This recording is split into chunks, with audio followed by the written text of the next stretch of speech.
Ora.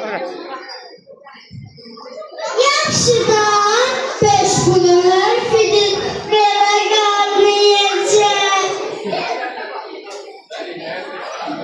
Mən bu hərfiyəm, mən olmasam, heç kim sənə bilik verməz.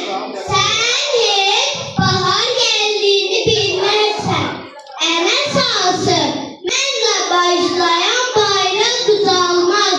Sən bayrağımızı sevmirsən?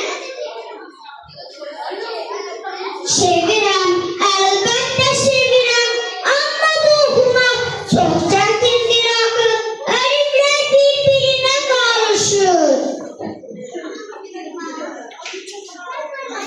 Heç də çətin deyil. Bax, mən şu hərfiyəm. Mən Şuşa demək üçün hazırlıyam. Sən heç Şuşanı görmək istəmirsən? Oranın havasını udmaq istəmirsən? Şəlalənin səsini dinləmək istəmirsən? Şuşa, əlbəttə istəyirəm. Şuşaya getmək üçün gərək yenidəni oxuya bilim. Deməli mən oxumasam yolumu da azaram. Əlbəttə, kitab oxumayan insanın yolu həmişə dumanlı olar. Gəl bizə qoşul, biz sənə dünyanı tanıdarıq.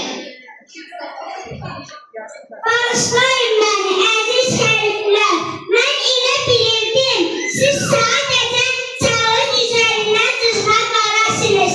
Sən demə, hər biriniz bir dünya imişsiniz. Mən də sizinlə öyrənmək istəyirəm.